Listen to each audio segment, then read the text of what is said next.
अस्सलाम वालेकुम students last lecture में हम लोगों ने अरिथमेटिक मीन के ग्रुप डाटा से क्वेश्चन को स्टडी किया था। आज हम लोग वेटेड अरिथमेटिक मीन और कंबाइंड मीन के बारे में पढ़ेंगे। वेटेड अरिथमेटिक मीन,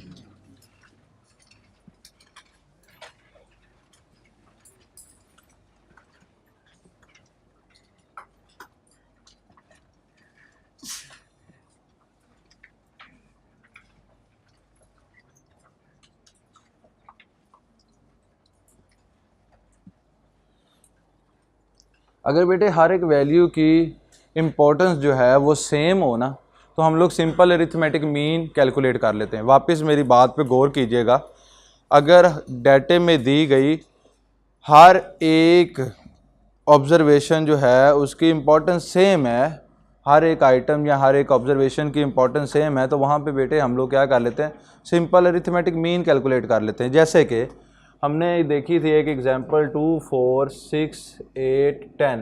अगर मैं देखूं तो इस वैल्यू, ये भी एक वैल्यू कंसीडर हो रही है, ये भी एक वैल्यू, ये भी एक, और ये भी एक, और ये भी एक वैल्यू। ठीक है जी, सबकी इम्पोर्टेंस जो है वो सेम है। तो यहाँ पे हमने क्या किया था, सिंपल अरिथमेटिक मीन कंप्यूट कर लिया था। हमने क्या किया था, x bar summation x over n, तो ये आया था जी 30 divided by 5 which is equal to 6। ठीक है जी। लेकिन अगर ऐसा हो कि सब आइटम्स की इम्पोर्टेंस, जो डाटे के अंदर आइटम्स दी गई हैं, उन आइटम्स की इम्पोर्टेंस अगर इक्वल ना हो, वेरी कर रही हो, किसी की कम या किसी की ज़्यादा हो, तो बेटे उस केस के अंदर हम लोग सिंपल अरिथमेटिक मीन कैलकुलेट नहीं करते, बल्कि क्या करते हैं, वेटेड अरिथमेटिक मीन की तरफ चले जाते हैं। ठीक है जी।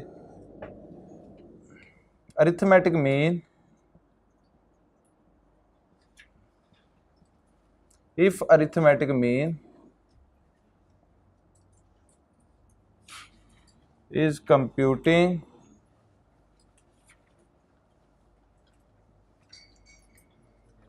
by considering the relative importance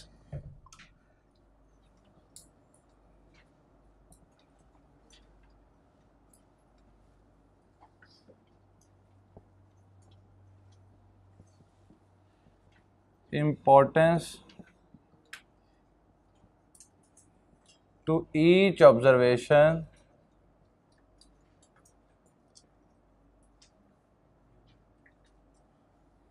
then it is called weighted arithmetic mean।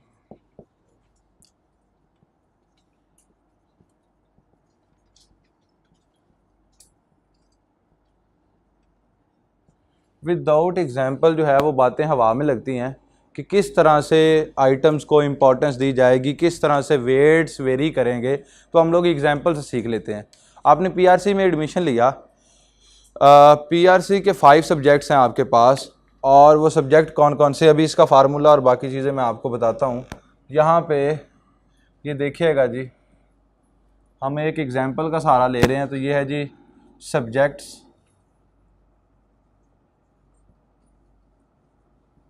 सबसे पहले बात करें तो BWCS, फिर QM, फिर इको, फिर I2B,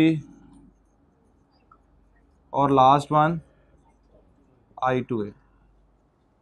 5 सब्जेक्ट्स। ठीक है जी, यही हैं PRC 1, PRC 2, PRC 3, PRC 4 और PRC 5। क्लियर है जी। अच्छा जी, एक स्टूडेंट है जिसने इन 5 के 5 सब्जेक्ट में से मार्क्स लिए, एक टेस्ट लिया गया जी, यानी कि BWCS का एक टेस्ट लिया गया, फिर QM का, फिर इको का, फिर I2B और I2A का। सारे टेस्ट जो है वो 100 मार्क्स के थे, जैसे कि आपके होने हैं। ओके जी। अच्छा जी, मार्क्स क्या आ गए देखिएगा, BWCS में 65 मार्क्स, पास हो गया। ठीक है जी। इसके बाद QM में 92 मार्क्स, इसमें नहीं, मैंने ये तो कोई और, ये 22 ने समझ लें। ठीक, अपना सब्जेक्ट है, ये सबसे अच्छा है, इस जैसा दुनिया में सब्जेक्ट कोई है ही नहीं। यहाँ पे देखें जी, QM 92 मार्क्स, इको 78 मार्क्स। ठीक है जी। I2B 82 मार्क्स, I2A 80 मार्क्स कर लेते, ठीक है जी। QM के ज़्यादा रहने क्योंकि लिख मैं रहा हूँ। अच्छा जी, यहाँ पे देखें अरिथमेटिक मीन हमने लिखा जी, if arithmetic mean is computing by considering the relative importance to each observation. हर एक ऑब्जर्वेशन को अगर वेट असाइन कर दिया जाए, रिलेटिव इंपॉर्टेंस मीन किसी का वेट ज़्यादा होगा किसी का वेट कम होगा, ठीक है जी। रिलेटिव इंपॉर्टेंस अगर हर एक ऑब्जर्वेशन को असाइन कर दी जाए, ठीक है जी, तो फिर हम जो मीन कैलकुलेट करेंगे वो सिंपल अरिथमेटिक मीन नहीं कहलाएगा, बल्कि वो क्या होगा, वेटेड अरिथमेटिक मीन। और वेटेड अरिथमेटिक मीन का जो फार्मूला है बच्चे हमारे पास वो है जी x बार w, ये नोटेशन है इसकी, और summation x W, W x होता है, डब्ल्यू एक्स बाय जी, या एक्स डब्ल्यू लिख लें या डब्ल्यू एक्स लिख लें, उससे कोई फ़र्क नहीं पड़ता, दोनों ने मल्टीप्लाई होना है, ठीक है जी। Summation W, okay, X W लिख लें या डब्ल्यू एक्स लिख लें, दोनों तरह से ओके। अच्छा जी, ये फार्मूला है। अब यहाँ पे ये मार्क्स आ गए, लेकिन अगर हम लोग सीए में इन सब्जेक्ट्स की इम्पोर्टेंस देखें सेकंड फेज के अंदर, तो बेटे सबसे ज़्यादा जो इम्पोर्टेंस रखता है सब्जेक्ट वो कौन सा है, I2A। कौन सा सब्जेक्ट है, I2A। I2A से आपने FAR1 भी करनी है, FAR2 भी करनी है, CMA भी, तीन सब्जेक्ट तो जो है वो उसकी बेस जो है वो कहाँ पे है, I2A में है, ठीक है। जिसको I2A अच्छी आती है उसके तीन सब्जेक्ट में जो है वो I2A सपोर्ट करेगा, ठीक है जी। ये बेसिक नॉलेज होगा, हाँ वहाँ पे एडवांस चीज़ें हैं, लेकिन अगर आपको ABC क्लियर होगी फिर ही आप जो है वो XYZ को अच्छा पढ़ सकेंगे, ठीक है जी। अब यहाँ पे देखिएगा जी, इनकी जो नेक्स्ट लेवल पे कैफ लेवल पे जो इम्पोर्टेंस है वो किस तरह से है, यहाँ पे देखिएगा जी, ये है जी वेट इनके BWCS को मैं कहता हूँ जी वन टाइम इम्पोर्टेंस रखता है जी, ठीक है। और इसी के साथ अगर मैं देखूं तो I2A के वेट क्या है जी 5, I2A का वेट क्या है जी 5। अब इसके बाद मैं अपने सब्जेक्ट के साथ ज़्यादा ज़्यादती नहीं होने दे सकता, तो 4 टाइम ज़्यादा इंपॉर्टेंस कौन रखता है जी QM। अच्छा लगेगा ये बहुत गलत बात है सर जी, I2B को भी आपने इग्नोर कर दिया है, इको को भी इग्नोर कर दिया, ना ना बच्चे, है ही QM ज़्यादा इंपॉर्टेंस रखता, ठीक है जी। कैसे, मैं आपको बताता हूँ। सब्जेक्ट दोबारा नहीं आएगा, लेकिन हर सब्जेक्ट में थोड़ा थोड़ा कंट्रीब्यूशन इसका होगा। जैसे CMA में आप जाएंगे तो आपको टेस्टिंग भी देखनी पड़ेगी, आपको रिग्रेशन भी स्टडी करनी पड़ेगी, दोनों स्टैटिस्टिक्स के चैप्टर्स हैं, ये आपको CMA में मिलेंगे। MFA में जाएंगे तब आप जाके जो है ना वो एन्युटी परपेचुटी मैथ का जो पोर्शन है ये आपको वहाँ पे एडवांस लेवल पे मिलेगा। अगर आपकी बेस यहाँ पे क्लियर होगी QM में चैप्टर नंबर 6 में, तो आप वहाँ पे उसको इजीली डील कर सकोगे, ठीक है। तो नेक्स्ट जो है वो ये एक चैप्टर के हैसियत से तो नहीं आएगा QM, सॉरी एक सब्जेक्ट की हैसियत से, लेकिन इसके छोटे छोटे पार्ट्स जो है ना वो चैप्टर्स या कह लें या टॉपिक्स कह लें वो कई सब्जेक्ट के अंदर ऐड होंगे। तो अगर हमारी बेस अच्छी होगी तो हम वो सारी चीज़ें डील कर सकते हैं। अच्छा जी, यहाँ पे देखिएगा, इसके बाद अगर मैं बात करूँ तो 3 टाइम ज़्यादा इंपॉर्टेंस रखता है I2B और 2 टाइम इको।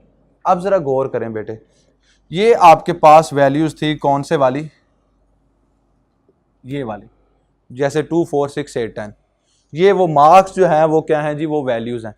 लेकिन अब ये हर एक वैल्यू की इंपॉर्टेंस जो है, यानी कि BWCS जो है इसके अंदर मार्क्स लिए 65 मार्क्स, लेकिन इन QM के अंदर 92 मार्क्स, लेकिन इन आइटम्स की जो इम्पोर्टेंस है वो क्या कर रही है जी, वेरी कर रही है। कोई 1 टाइम इम्पोर्टेंस रखता है जी, कोई 5 टाइम, कोई 4 टाइम, कोई 3 टाइम, कोई 2 टाइम। क्लियर है जी, क्लियर है स्टूडेंट्स। अब ये सब की इम्पोर्टेंस सेम नहीं है। अगर क्वेश्चन इस तरह से दे दिया जाए कि X वैल्यूज़ आपके पास मौजूद हों और साथ में उनके वेट असाइन कर दिया जाए, तो वहाँ से आपको एवरेज फाइंड आउट करने के लिए कहे तो बेटे आपने कौन सी एवरेज फाइंड आउट करनी है, वेटेड अरिथमेटिक मीन। क्लियर है जी, पॉइंट क्लियर हो गया, जो मैं बताना चाह रहा था आपको समझ आ गई है। चलें जी, अब देखें जी, इससे आगे बढ़ते हैं। तो यहाँ पे हमने अब वेटेड अरिथमेटिक मीन कंप्यूट करना है। तो देखिएगा, ये जो आपके पास कॉलम है ये किसका कॉलम है और ये किसका कॉलम है, W का। ओके जी, ये 2 कॉलम्स आपके पास हैं। अच्छा जी, फार्मूला हमारे पास पड़ा हुआ है जी, summation WX over summation W। Okay sir, ये W वाला कॉलम तो एज इट इज़ है। ओके जी, इसको ऐड फरमा लें तो ये आपके पास क्या आ गया जी, 5 + 3 8 + 2 10 + 4 14 + 1 15, तो ये समीशन W 15 आ गया। क्लियर है स्टूडेंट्स? अच्छा जी, अब सर बात करें यहाँ पे, तो ये आ गया जी WX। हमारे पास एक कॉलम W का है और एक कॉलम X का है, लेकिन WX का कॉलम हमारे पास नहीं है। तो हम एक कॉलम नया यहाँ पे बनाएंगे, और वो कौन सा कॉलम होगा जी, वो होगा WX का।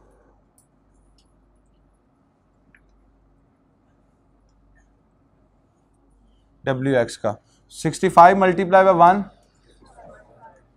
92 × 4, 368, 78 × 2, 156, 82 × 3, 46, 246, ओके 400। अच्छा, ये आपके पास WX आ गया। अच्छा, यहाँ पे आपने कितनी वैल्यूज काउंट की थी? N की वैल्यू कितनी थी? 5। अब इसी N की जगह पे W आ रहा है, और W की वैल्यू कितनी है? आप कहेंगे सर जी वैल्यूज तो 5 लिखी हुई हैं, तो नंबर ऑफ वैल्यूज थी ना, वही नंबर ऑफ वैल्यूज यहाँ पे 5 है ना, तो उसी को वेट की सेंस में लिया गया। तो यहाँ पे नंबर ऑफ वैल्यूज कितनी बन गई टोटल? 15। और इन्हीं 15 के अकॉर्डिंग यहाँ पे जो है वो आपने मार्क्स को भी एडजस्ट कर लिया। अब मार्क्स देखें जी, इसके तो 65 रहे, लेकिन इसके कितने हो गए? 368। 4 टाइम्स इंपॉर्टेंस रखता है। क्लियर है जी? समझ आ रही है? अब आपने क्या करना है जी, इसका टोटल करें, टोटल क्या आता है? Summation WX 1235। फॉर्मूला क्या है जी हमारे पास? X बार W summation WX over summation W। अच्छा जी, इसमें वैल्यूज पुट करते हैं, तो 1235 divided by 15 which is equal to 82.33। अच्छा जी, यहाँ पे ऑन एवरेज जो है वो स्टूडेंट्स ने मार्क्स कितने लिए हैं? 82.33। ओके जी, क्लियर है? अगर हम इसको राउंड करें तो 82 ही बनेगा, क्योंकि पॉइंट के बाद अगर 5 से ज़्यादा वैल्यू होती तो हम लोग उसको नेक्स्ट डिजिट के अंदर राउंड कर देते। क्लियर है जी? यहाँ तक कोई कन्फ्यूजन तो नहीं? क्लियर है? एक छोटा सा टॉपिक था ये, वेटेड अरिथमेटिक मीन। अच्छा जी, कंबाइन मीन की तरफ चलते हैं।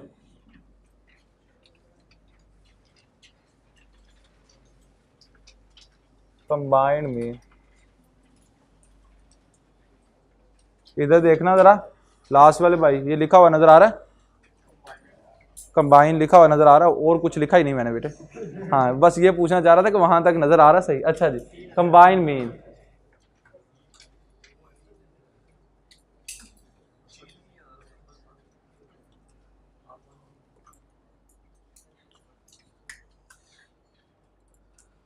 अब ज़रा कंबाइन मीन का कॉन्सेप्ट समझने के लिए एक छोटी सी स्टोरी यहाँ पे हम लोग क्रिएट करते हैं जी।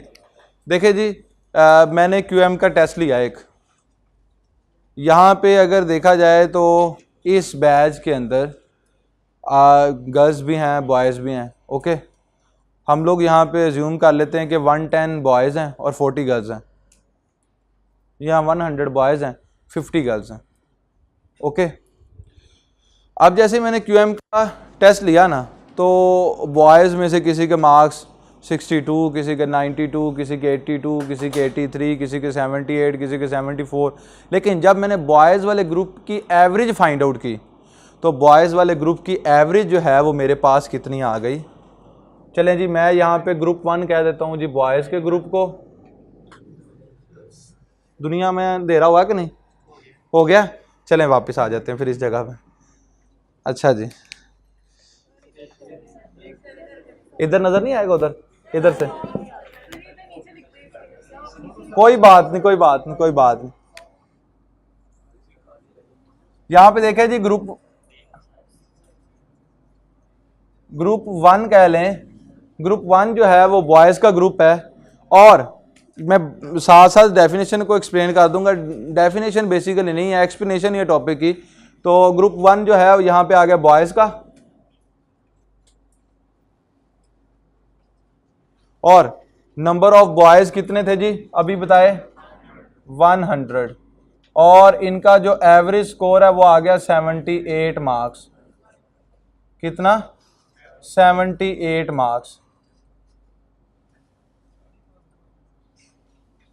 On average. फेल भी हुए होंगे, लेकिन एवरेज में तो वो शामिल होंगे ना। ऑन एवरेज जो है वो कितने जी, 78 मार्क्स। ओके, ग्रुप 2 आ गया जी हमारे पास। ग्रुप 2 आ गया जी, गर्ल्स का ग्रुप। यहां पे 50 गर्ल्स, और इनके जो ऑन एवरेज मार्क्स हैं 84 मार्क्स। 84 मार्क्स। कुछ ना हो, गर्ल्स पढ़ने में अच्छी होती हैं, बॉयज पढ़ाने में अच्छे होते हैं। अपनी तारीफें भी साथ करनी है, आप लोगों ने तो करनी नहीं। अच्छा, यहाँ पे देखें जी, ग्रुप 1 और ग्रुप 2, ये रियलिटी भी है। ठीक है जी, एक मिस लगा देना QM पे तो आप लोगों ने दीवारों में टकरे मारनी है कि ये क्या हो गया हमारे साथ। ठीक है, चाहे उसके मार्क्स जो है ना वो थ्रू आउट मेरे से ज़्यादा हों। यहाँ पे देखें जी, ग्रुप 1 और ग्रुप 2, ये 2 ग्रुप्स आ गए। लेकिन मैं तो ये देखना चाह रहा हूं कि मेरी क्लास के ऑन एवरेज मार्क्स कितने हैं, मेरे इस बैच में पढ़ने वाले स्टूडेंट्स के ऑन एवरेज मार्क्स कितने आ रहे हैं। मेरे लिए तो जेंडर मैटर नहीं करता, मेरे लिए स्टूडेंट्स मैटर करते हैं।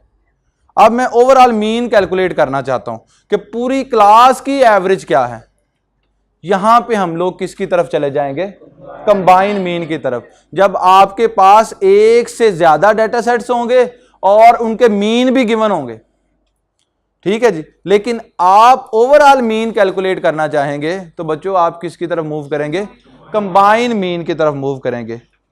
ठीक है जी, if 2 or more data sets are given along with number of values and arithmetic mean, और इसके बाद क्या है जी, and we want to calculate overall mean, then we compute combined mean by applying the following formula। और formula कौन सा बचे, यहां पे लिख देता हूं। कंबाइन मीन का जो फार्मूला है ना वो है जी x बार c भी इसकी नोटेशन है और x डबल बार भी इसकी नोटेशन है। राइट, यहां पे देखिएगा हम इसका फार्मूला लिखते हैं तो समीशन n x बार ओवर समीशन n। अगर बेटे आपके पास एक दो या दो से ज्यादा डेटा सेट्स हों और उनका मीन भी आप लोगों को दिया गया हो, ठीक है जी, अब आपने क्या करना है, सुनिएगा, और आप ओवरऑल मीन कैलकुलेट करना चाहते हैं तो फिर आप किस टॉपिक की तरफ मूव करेंगे, कंबाइन मीन की तरफ। ठीक है जी, यही लाइंस लिखी हुई हैं। बेसिकली इसकी डेफिनेशन नहीं है, ये एक्सप्लेनेशन है टॉपिक की, कि टॉपिक किस तरह से वर्किंग करता है, हम लोग उससे क्या चीज़ फाइंड आउट करना चाह रहे होते हैं। ओके जी, अच्छा जी, अब ज़रा देखिएगा, ये हमारे पास फार्मूला है, लेकिन तो ये तो है एन ऑब्जर्वेशन के लिए।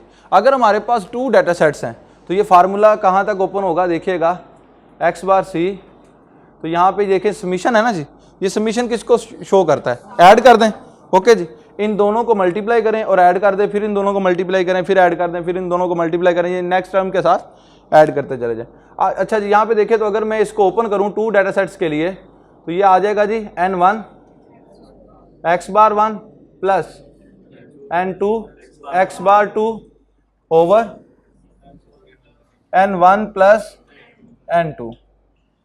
क्लियर है जी, यहां पे क्या है जी, 2 डेटा सेट्स के लिए अगर आप फार्मूला लिखते हैं, आपकी बुक में ही मैंने लिखा हुआ है, 2 डेटा सेट्स के लिए भी 3 डेटा सेट्स के लिए भी मैंने आपकी बुक में फार्मूले जो हैं वो ओपन करके बताए हुए हैं।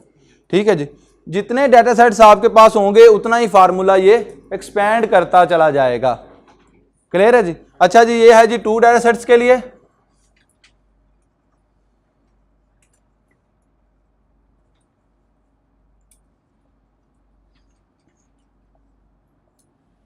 अब आ जाते हैं जी 3 डेटा सेट्स के लिए।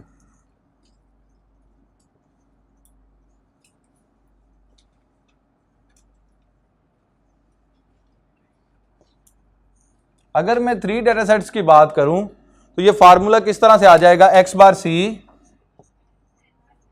n1 x bar 1 plus n2 x bar 2 plus n3 x बार 3 over n1 plus n2 plus n3। Clear है जी। अब अगर ये 5 डाटा सेट्स के लिए होता जो 5 टाइम इसको हम लोग लिख लेते, ठीक है जी। 4 डाटा सेट्स होते तो 4 टाइम इस फार्मूले को हम लोग लिख लेते, ठीक है जी। यानी कि 4 टर्म तक हम इसको एक्सपेंड कर लेते। अच्छा जी, अब हमारे पास क्या है जी, 2 डाटा सेट्स हैं और मैं इस क्लास में पढ़ने वाले स्टूडेंट्स के हवाले से on average marks find out करना चाहता हूँ कि मुझे आइडिया हो सके कि मेरी क्लास की परफॉर्मेंस कैसी है। ओके जी। अच्छा जी, यहाँ पे मैं ये फार्मूला लगा दूंगा x bar c n1 x bar 1 plus n2 x bar 2 over n1 plus n2। Clear है जी। यहाँ पे देखिएगा n1 आपके पास कितना बचे 100, तो 100 multiply by x bar 1 78, okay, plus n2 कितना है जी 50 मल्टीप्लाई बाय x बार 2 कितना है 84 ओवर 100 प्लस 50। ज़रा इसको सॉल्व कीजिएगा। 80 आ रहा है जी, 88 कितना आ रहा है 80 या 88? 80 आएगा। 78 टू 84 के दरमियान में ही होगा। क्लियर है जी। तो यहाँ पे क्या है जी 80 मार्क्स हैं जी ऑन एवरेज इस क्लास में पढ़ने वाले हर स्टूडेंट के, ठीक है जी। अब यहाँ पे ग्रुप नहीं रहे, ग्रुप 1 या ग्रुप 2 नहीं रहा, बल्कि पूरी क्लास के स्टूडेंट्स के बारे में बात कर ली गई है कि ऑन एवरेज हर स्टूडेंट के मार्क्स कितने हैं जी 80 मार्क्स हैं। क्लियर है जी। अब बच्चे वो इस क्वेश्चन को ना एक नए स्टाइल से पूछ सकता है। वो क्या है जी कि वो आपको कंबाइन मीन तो दे दे, लेकिन यहाँ से जो ग्रुप 1 का मीन या ग्रुप 2 के मीन में से कोई एक मीन मिस कर दे, या ग्रुप 1 के नंबर ऑफ स्टूडेंट्स या नंबर ऑफ एलिमेंट्स या नंबर ऑफ आइटम्स या नंबर ऑफ ऑब्जर्वेशंस ये ग्रुप 1 की मिसिंग कर दे या ग्रुप 2 की मिसिंग कर दे। कोई एक इसमें से इंफॉर्मेशन मिस कर दे और उसकी जगह पे आपको कंबाइन मीन की वैल्यू दे दे, तो आपको वो मिसिंग ऑब्जर्वेशन या मिसिंग मीन फाइंड आउट करने के लिए कह दे। जैसा कि यहां पे कहा गया है जी, देखिएगा ये आपके पास इंपॉर्टेंट एमसीक्यू में एमसीक्यू नंबर 9 है, तो एमसीक्यू नंबर 9 पेज 122 पे है। If the combined mean of 35 values is 68। Okay. अच्छा बच्चों ये जरा नोट कीजिएगा, मैंने ये रेज करना है। अगर आप लोगों ने नोट नहीं किया तो कर लें या इसकी पिक बना लें, तो मैंने ये रेज करना है जी यहाँ से, ताकि मैं ये वाला क्वेश्चन आपको यहाँ पे करवा सकूँ।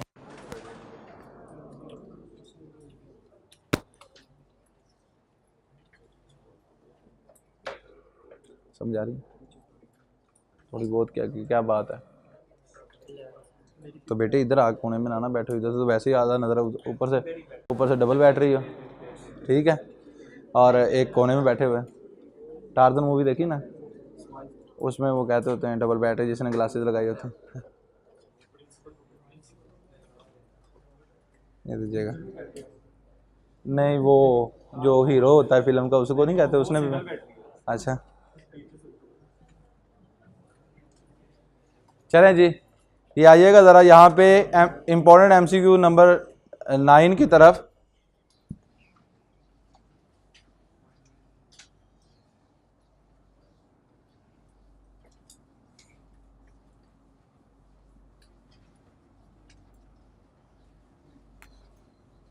रात को फिर पाकिस्तान की टीम जीत गई, वो भी तो पाकिस्तान की टीम ही है। हद हो गई। एक आर्मी की टीम थी और एक सिविलियंस की टीम थी।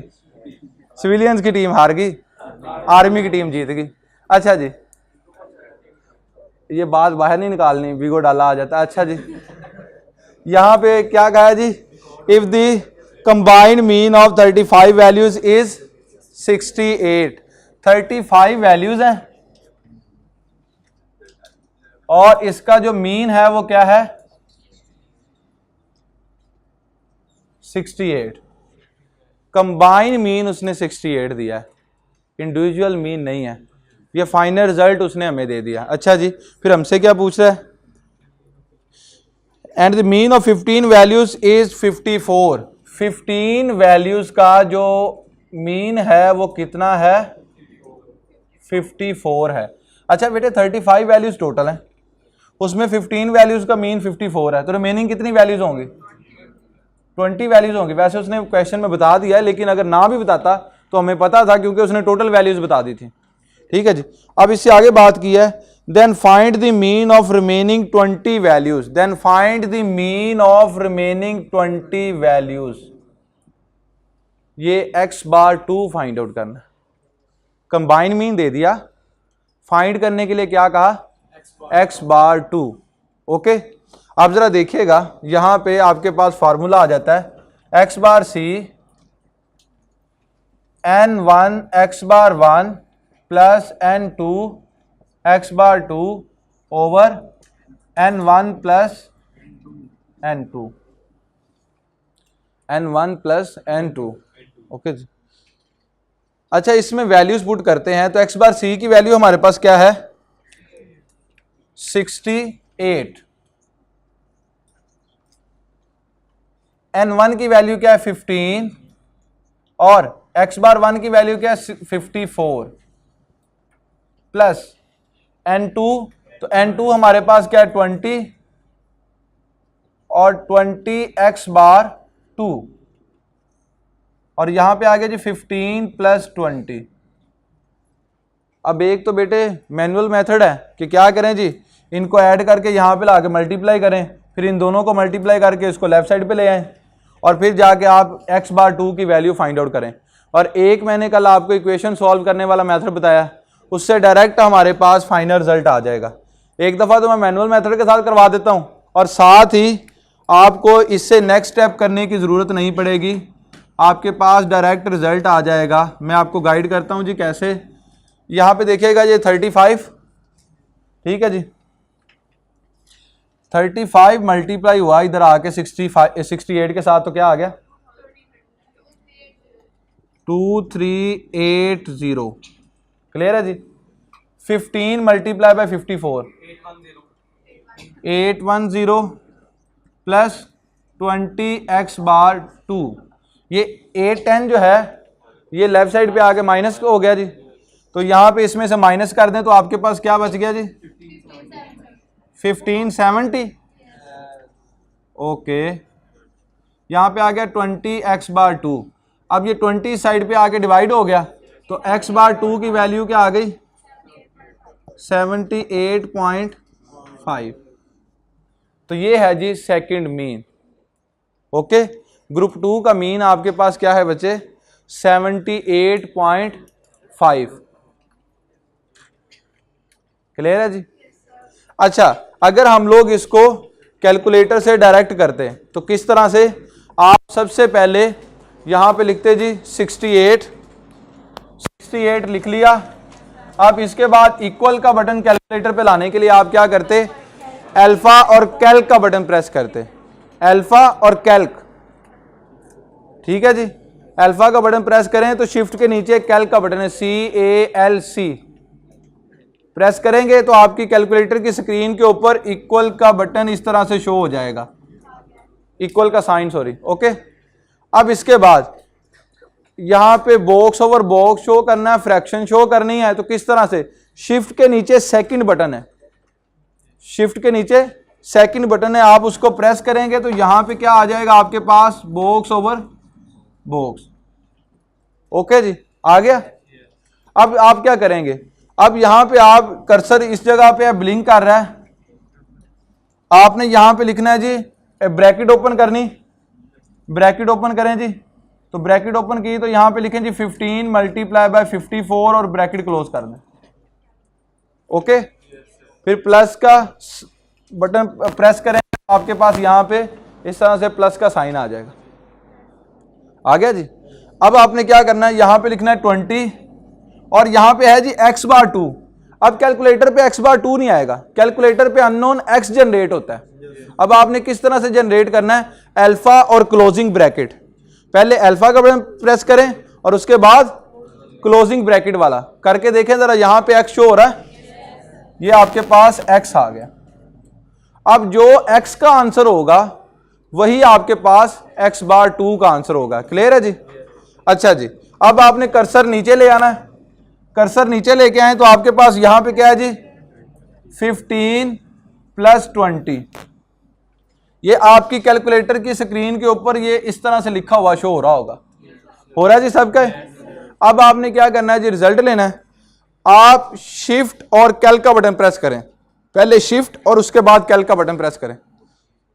कर दिया? एक मैसेज डिस्प्ले हो रहा होगा, सोल्व फॉर x डिस्प्ले हो रहा है। आप अब इक्वल का बटन प्रेस करेंगे तो यहां पे x की वैल्यू आ जाएगी 78.5 और ये x की जो वैल्यू है ये बेसिकली ये x बार 2 की ही वैल्यू है। और आपको 2-3 स्टेप करने की जरूरत नहीं है अगर आपको कैलकुलेटर पे इक्वेशन को सॉल्व करना आता है तो। क्लियर है जी? ऑफ। अच्छा स्टूडेंट्स, आज का हमारा लेक्चर यहीं तक है। इंशाल्लाह कल इससे आगे ज्योमेट्रिक मीन से स्टार्ट करेंगे। अपना ख्याल रखिएगा। अल्लाह हाफिज़।